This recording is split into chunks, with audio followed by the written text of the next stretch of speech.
I never told my son about the lake house in the Ozarks, or the $195,000 a year his mother's books still bring in.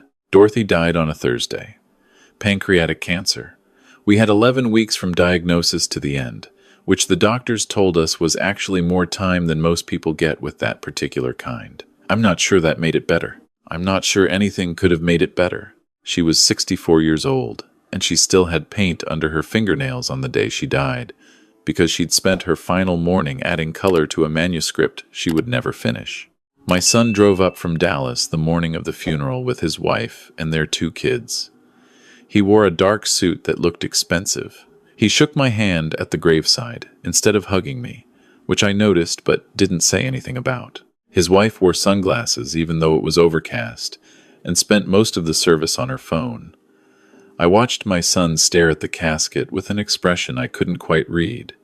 Not grief, exactly. Something more calculating than grief. Dorothy had seen it clearly. I had loved my son too much to see it until she was gone. They stayed that first night in a hotel, which I thought was strange. We had 2 extra bedrooms, and they knew that. But my son said the kids needed their routines, and I didn't argue. I was too tired to argue about anything. I sat in Dorothy's studio after everyone left and looked at her half-finished watercolor on the easel and tried to figure out how a person was supposed to exist in a world that no longer contained her. The answer, it turned out, was that you didn't have to figure it out alone. Dorothy had already figured it out for you. But I didn't know that yet. My son came back the next morning with his wife and a man I didn't recognize. The stranger wore khakis and a blue blazer and carried a leather portfolio under his arm. He introduced himself as a real estate consultant who specialized in estate transitions. Estate transitions. That was what he called it. Dorothy had been in the ground for 18 hours. I stood in my own kitchen and watched my son set 3 mugs on the counter like he owned the place, and I felt something cold move through me that had nothing to do with the November air coming through the gaps in the window frame. "Dad," my son said, "we've been talking, and we think the most practical thing right now is to get you out from under this house. It's 4 bedrooms. The backyard alone is a maintenance nightmare. Property taxes in this neighborhood have been going up every year. Honestly, with everything you're going through, the last thing you need is to be worrying about gutters and furnaces and all of it." His wife nodded from across the counter, stirring her coffee slowly. She had very precise movements, his wife. Everything calculated. She said, "We found a wonderful senior living community out in Broken Arrow. Independent living, not assisted, so you'd still have your privacy. But you'd have people around. Support. It would really put our minds at ease." Our minds at ease. The real estate consultant opened his portfolio on my kitchen table without asking. He had comps from the neighborhood. He had projections. He had a glossy photograph of a similar home that had sold 2 months ago for just over $900,000. He smiled at me the way people smile at someone they're not sure is fully following the conversation. "Mr. Patterson, in a market like this, a property like yours moves fast. We could have an offer in 2 weeks. Easily. Maybe less. You could be liquid before Christmas." I looked at the papers spread across the table that Dorothy and I had bought at an estate sale in 1991. I looked at the kitchen where she had illustrated 23 children's books, where our granddaughter had learned to make biscuits, where we had eaten 10,000 ordinary meals that I would give almost anything to eat one more time. "I need some time," I said. My son leaned forward. "Dad, we don't have a lot of time. These things need to be handled while the market is right, while you still have options." He paused and then added, more gently, "Mom would want you to be taken care of." I said I needed time. They left before noon. That evening, I went into Dorothy's studio and opened the flat file cabinet where she kept her finished work. Behind the 3rd drawer, tucked into a manila envelope with my name on it in her handwriting, I found the letter. She had beautiful handwriting, careful and small. She'd always said her handwriting was the one thing she'd gotten from her mother that she was grateful for. "Frank," the letter began, "if you're reading this, then the cancer one. I'm sorry, sweetheart. I really thought we'd have more time. I thought we'd have the lake house summers and the drive down to see the bluebonnets in the spring and all the rest of it. I wanted more time. I didn't get it, and I'm sorrier for that than I can put into words. But I need you to listen to me now, because I know our son, and I know what he's going to do, and I need you to be ready. I read the letter twice before I turned the page. Then I read it 3 more times after that. At the bottom, she had written a phone number. She had written, "His name is James Whitfield. He's in Stillwater. He's been expecting your call for almost 2 years. Tell him Dorothy's husband finally read the letter." I called that night. A man answered on the second ring, despite the hour. He said, "I've been wondering when you'd call. I'm so very sorry about Dorothy. She was one of the most methodical people I've ever worked with, and that is saying something." "Methodical," I said. "She came to see me 22 months ago," he said. "She said she wasn't sick yet, but she wanted to be prepared. She said she had a feeling about how things would go when she was gone, and she wanted to make sure you were protected before that happened. 22 months ago, she hadn't said a word to me about any of it. 22 months ago, we had been driving to Arkansas to see the fall leaves, and she had been reading me passages from a novel she loved, and we had stopped at a roadside stand and bought 4 jars of honey from a man with a white beard, and I had had absolutely no idea that somewhere in her mind she was quietly building a wall between me and the future she could already see coming. She told me about the house in Missouri, James Whitfield said. She told me about the royalty situation. She wanted everything structured so that your son would have no legal claim to either one. It took a few months to get it all in order, but it's airtight. She was very specific about what she wanted. I sat in the dark kitchen for a long time after we hung up. Dorothy had grown up on a lake in the Missouri Ozarks. Her parents had owned a small piece of land there with a cabin on it, and when her mother died, she had inherited it. She never sold it. She never talked about selling it. Every few years, we'd drive up and spend a week, and she'd sit on the dock in the early mornings and watch the light come across the water with an expression of such pure contentment that it made me feel like I was seeing something private, something almost sacred. Our son had gone once, when he was 11. He'd complained about the lack of cable television and the fact that the nearest pizza place was 40 minutes away. He never went back. Dorothy had spent the last several years renovating the cabin quietly, a little at a time. New plumbing, a real kitchen, a wood-burning stove in the main room, a studio space with north-facing windows and good light. She had done it all without mentioning it much, and I had assumed it was just one of her projects, the way the garden was a project and her bookwork was a project. I hadn't understood that she was building us somewhere to go. My son came back 3 days later. This time he brought his wife and a different man, a financial advisor with a business card that listed 4 different credentials after his name. They sat in my living room, and my son talked about liquidity and asset consolidation and the importance of having professional management over my finances, given my age and my recent loss. He said, given my age and my recent loss, as though these were things happening to someone else. As though he were a concerned observer and not a 42-year-old man sitting in his dead mother's living room within a week of her funeral, trying to get his hands on the deed to her house. His wife had brought a binder. She opened it on the coffee table and walked me through it with the focused energy of someone who had rehearsed this presentation. There were sections on senior living options, sections on estate planning, a section on a special financial account that my son and his wife would manage jointly on my behalf. The account already had a name on it. I said, "Where did you get the information to put this together?" His wife looked up from the binder. "Oh, we've been working on this for a while. We wanted to be ready so we could really help you when the time came." A while. Before Dorothy had even died, they'd been working on this. I thought about that and kept my face very still. "I'll think about it," I said. My son slid a packet of papers across the coffee table. "Just a power of attorney," he said. "Standard stuff. It would let me manage the sale of the house and make sure the money goes somewhere safe. You wouldn't have to deal with any of it. We'd handle everything." The financial advisor smiled and said, "At this stage in life, having professional management of your assets is really just good common sense." I was 67 years old. I had worked as a mechanical engineer for 38 years. I had built 2 engines from scratch in my garage as hobbies. I had a master's degree. I had managed my own finances since I was 19. I said I would think about the papers and ask them to leave. That night, my granddaughter called. She was my son's daughter, 20 years old, a sophomore at the University of Oklahoma studying studio art. She had gotten Dorothy's cheekbones and Dorothy's habit of going very quiet when she was working something out. Her father thought her degree was a waste of time and money. He said this to her regularly and without apparent awareness of how much it cost her to hear it. "Grandpa," she said, "Dad told me you're selling the house and moving to Broken Arrow. Is that what you want?"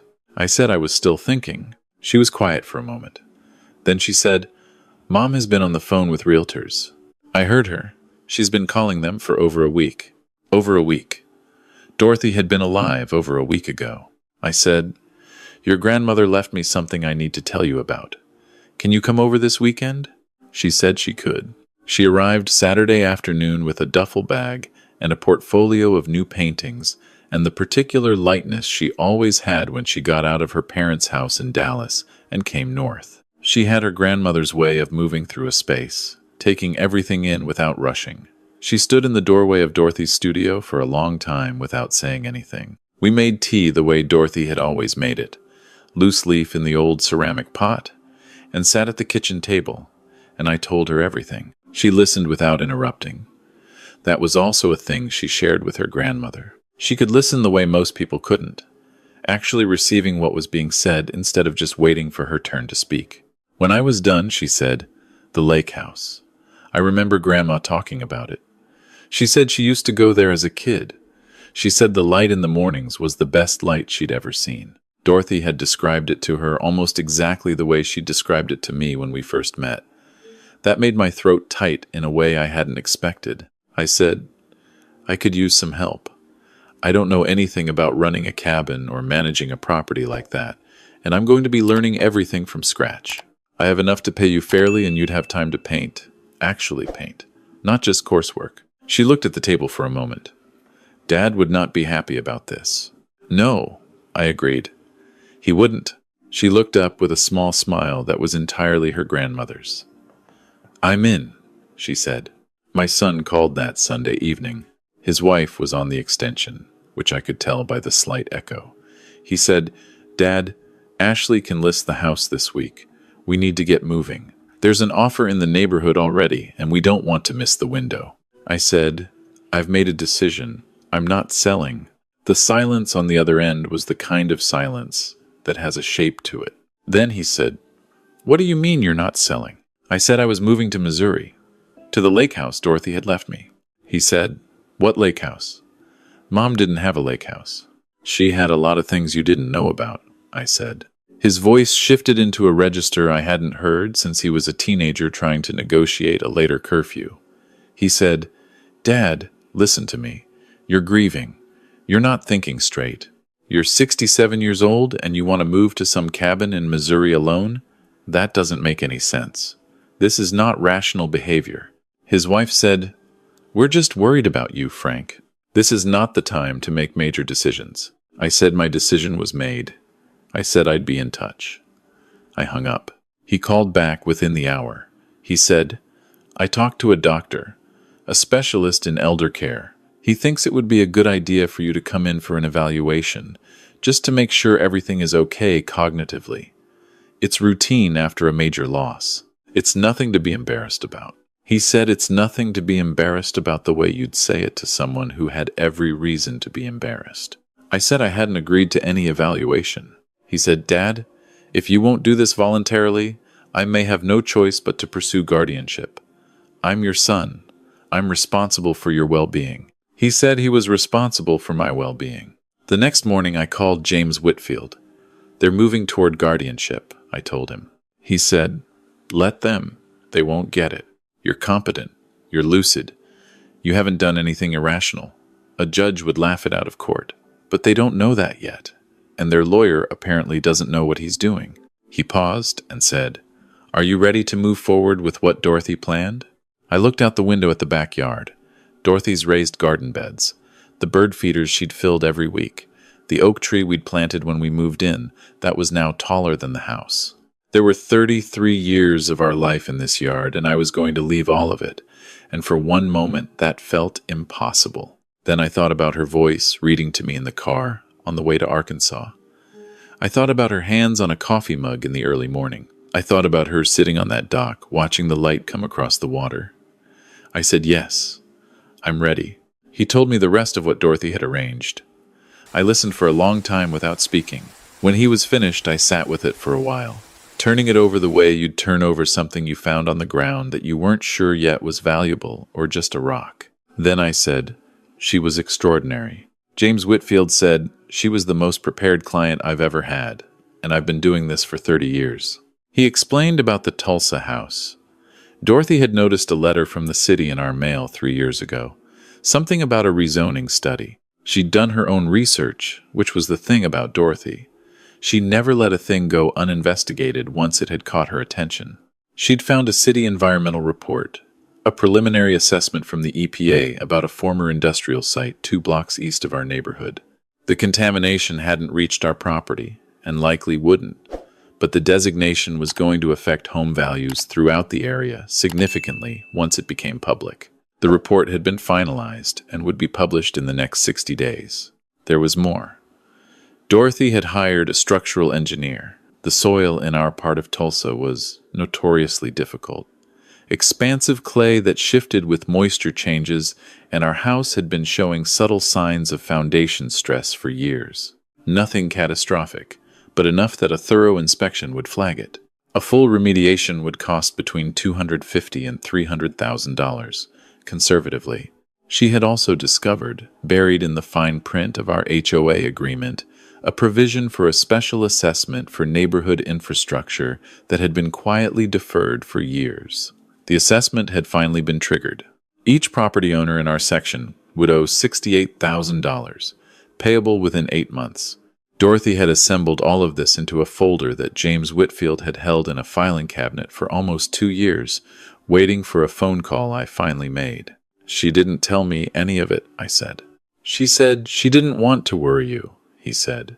"She said you had a tendency to try to fix things, and she didn't want you spending your retirement savings on a house that wasn't worth saving. She wanted you to have a clean exit." A clean exit. She had been planning my clean exit while she was still healthy enough to go to Arkansas and read to me in the car.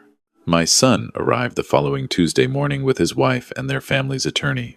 The attorney was a compact man with reading glasses on a cord around his neck, who set his briefcase on my kitchen table with the practiced efficiency of someone who did this regularly. He said he was there to facilitate a process that was really in everyone's best interest, given the circumstances. His wife had brought flowers and set them in a vase without asking where things were kept.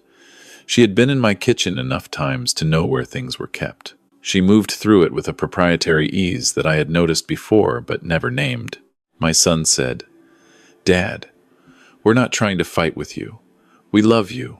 We want what's best for you. And what's best for you is to not be carrying a property of this size alone at your age after everything you've just been through. Let us help you." He said, "Let us help you the way people say it when what they mean is let us take over." I said, "I've been thinking about what you said, and I think you're right that I can't manage this house alone." I said I'd been doing some reflection, and I'd realized I was being stubborn and it wasn't fair to them. My son's expression changed. Something in him relaxed that had been braced for a fight. I said, "I'm not going to sell the house. I want to give it to you instead, as an early inheritance. The whole thing, free and clear, no strings." His wife looked at my son. My son looked at me. He said, "Give it to us." I said, "Your mother and I bought this house when you were 8 years old. You grew up here. It should stay in the family. I don't want to deal with a sale. I don't want agents and open houses and negotiations. I want to hand it to you and be done with it and know it's in good hands." His wife said, "Frank, are you serious?" I said I was completely serious. I said James Whitfield had already drawn up the transfer papers. My son read them twice, very carefully, looking for something I'd hidden inside the language. There was nothing to find. It was a straightforward property transfer, the house and the lot, all of it going to my son outright with no conditions and no encumbrances. The attorney reviewed them and said everything appeared to be in order. His wife said, What about you? Where will you live? I said I had Dorothy's life insurance, which was enough for a small rental apartment while I figured things out. I said I'd be fine. I said I just wanted them to have what they'd always wanted. My son signed. His wife signed. The attorney witnessed it. They moved through the paperwork with a speed that told me they'd been afraid I'd change my mind, that the whole time they'd been braced for a catch that never arrived. They filed the paperwork the same day. That evening, my granddaughter came over and helped me pack. We worked until midnight, pulling books off shelves and wrapping the dishes Dorothy had painted by hand and rolling up the rugs and labeling boxes with a black marker. My granddaughter had put music on low on her phone, and we worked quietly, and the house began to look like what it was, a place we were leaving. I found one of Dorothy's sketchbooks in the studio, tucked behind a set of reference books. I sat on the floor and went through it. There were thumbnail sketches for book illustrations, studies of birds and flowers and children's faces, and then in the back, a series of drawings I hadn't seen before. The lake, the dock, the light on the water in different conditions, morning and evening and overcast and brilliant. She had been drawing it from memory, returning to it again and again, working out some vision she'd been carrying around. She'd been homesick for a place she'd always planned to go back to. My granddaughter sat down beside me on the floor and looked at the drawings. She didn't say anything for a long time. Then she said, "We should put these up when we get there." "We should," I agreed. The drive to Missouri took 9 hours with stops. My granddaughter drove the first half while I read to her from a novel Dorothy had recommended months ago that I'd kept putting off starting. We stopped for lunch in Joplin and ate at a diner where the coffee was good and the pie was better. And my granddaughter told me about the series of paintings she wanted to work on. Large landscapes, she thought. Large enough that you had to step back to see the whole thing. I told her about the north-facing windows in the studio Dorothy had built. Her face changed when I described them. The particular aliveness that came over her when she was imagining making something. She looked the way Dorothy had looked, talking about a new project. I didn't say that out loud. The cabin sat on 4 acres, at the end of a gravel road, above a small cove where the water was very still in the mornings. Dorothy had not understated the light. I had forgotten what it was like, those early visits years ago, and now standing on the dock at 6:30 in the morning, the day after we arrived, I understood why she had kept drawing it from memory. It was the kind of light that made you believe time was moving at the right speed again. The cabin itself was more than I had expected. Dorothy's renovations had been thorough and careful. The kitchen was small, but well designed. The main room had the wood stove and a good sofa and her books already on the shelves. Transported ahead of us in a separate shipment James Whitfield had arranged on her instructions. The studio had the north windows and a long work table and built-in storage and a wall of pegboard for hanging work. She had put a small framed photograph on the windowsill. The two of us, young, standing in front of this cabin 20-something years ago, both of us squinting into the sun. She'd had it printed and framed and put it here, waiting. I stood in that room for a long time. My granddaughter set up her corner of the studio within the first 2 days, organizing her brushes and paints with the quiet intensity she brought to any system she cared about. She started painting the 3rd morning, standing at the window with a cup of coffee and then putting the cup down and picking up a brush without ceremony, as though she'd been doing it here for years. The nearest town was 20 minutes away. Small, old, friendly in the way of places that haven't been discovered yet. The neighbors on either side came over with food and introductions within the first week. A retired school teacher to the north and a couple who ran a small orchard to the south. Dorothy had known them. She'd kept in touch over the years, apparently, cards and occasional calls. They spoke of her with the easy warmth of people who had known her before she was Mrs. Patterson, when she was just Dorothy from the Ozarks who moved away and made good and never forgot where she came from. I took long walks in the mornings. I talked to Dorothy out loud, which I had felt self-conscious about at first, and then stopped feeling self-conscious about. I told her about the cabin, about the light, about what her granddaughter was painting. I told her she'd been right about everything, which she had been, which she almost always was, which was one of the things about her that had made living alongside her both wonderful and occasionally very humbling. Dorothy's books were used in elementary school curricula in 14 states.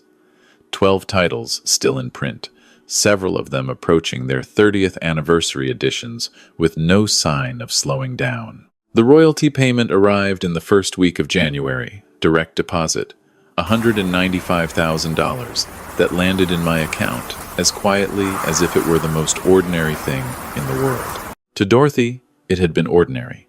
She had earned it across 40 years of work, early mornings and late nights, and the accumulated discipline of someone who treated her art like a profession rather than a hobby. Her books were in libraries and classrooms, and doctors' offices and pediatric waiting rooms across the country. Children who had grown up with her work were now reading it to their own children. The royalties would continue for as long as anyone taught her books, which her publisher told me would likely be for the rest of my life and beyond. She had worked all those years and never mentioned the scale of what she was building. And I had let myself assume it was a nice supplement to our retirement, rather than what it actually was, which was everything we needed and then some. I had underestimated her consistently and spectacularly for 41 years. I had loved her well, I thought, but I had not always understood her completely. She had been, in some ways, several steps ahead of me the entire time. My son called on a Saturday morning in late February, 3 months after we'd left Tulsa. My granddaughter was in the studio. I could hear the soft sounds of her working, brush on canvas, the occasional scrape of a palette knife. The lake was flat and still outside the window, silver in the overcast light. He said, "Dad, we need to talk." I said, "Good morning." He said, his voice tight with something he was trying to contain. "The EPA has designated the area around our house as an environmental impact zone. It's going to be all over the news. Property values in the entire neighborhood are going to tank. The real estate agent says we've already lost 30% of the assessed value and it could go lower." I said, "I'm sorry to hear that." "That's not all," he said. "There's a structural issue with the foundation. We had someone look at it after we noticed some cracks. The repair estimate is $280,000, and the HOA sent us a special assessment notice, $68,000 due in 6 months." I said, "Oh my, you knew," he said. His voice had dropped to something quiet and controlled that was more frightening than shouting. "You knew about all of this, and you gave us that house anyway." "I didn't know all the details," I said. "Your mother handled a lot of things I wasn't aware of. I just knew it was getting to be too much for me to manage."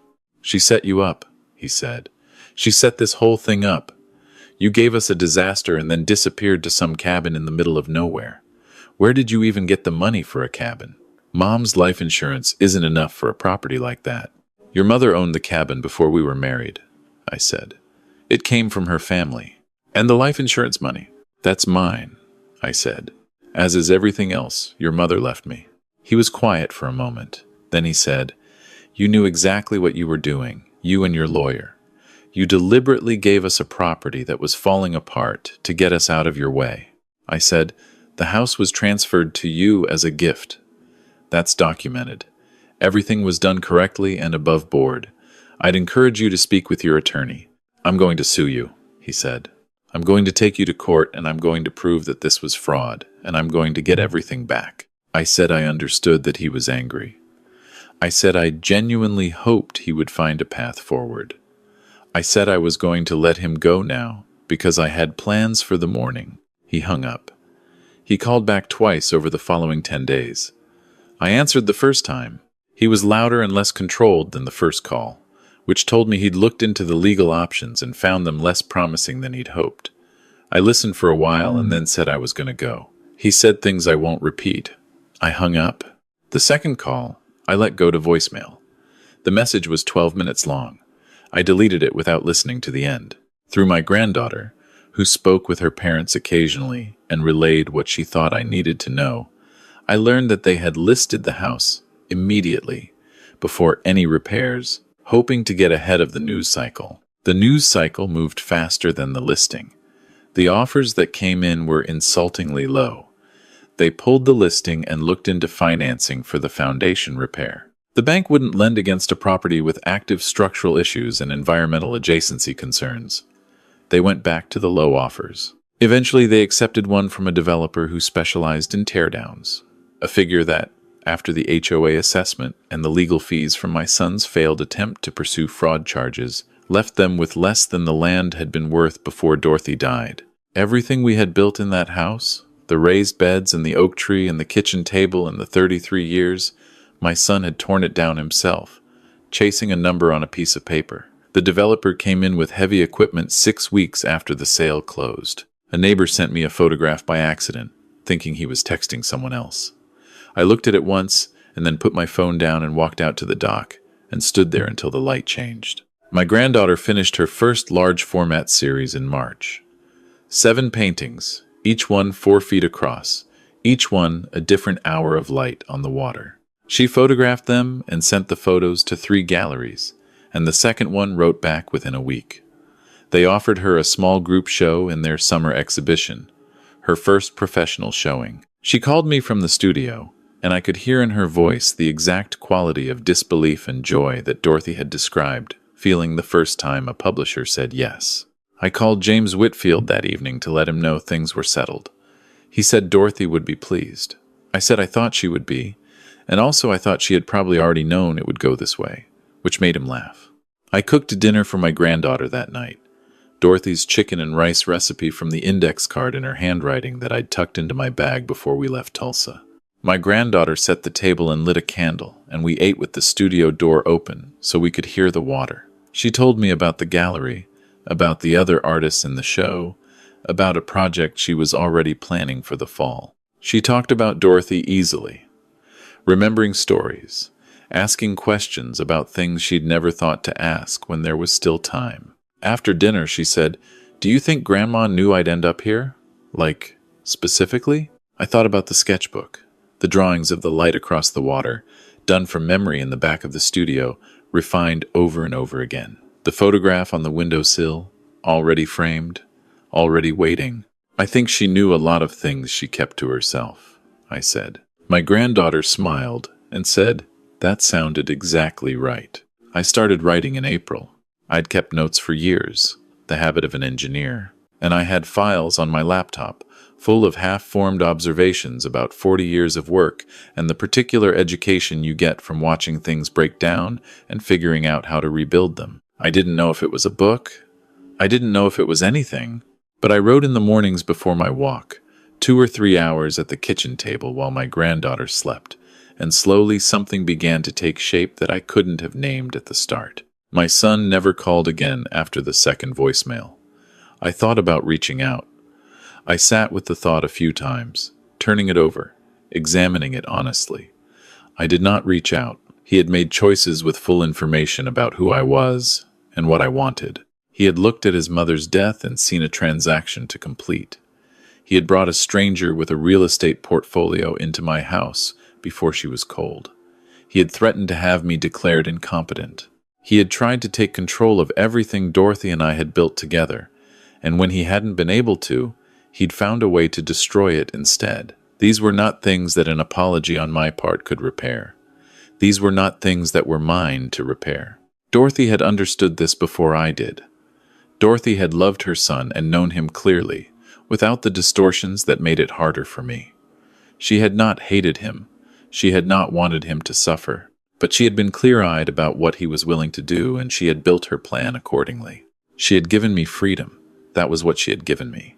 Not just the cabin or the money, though I was grateful for both.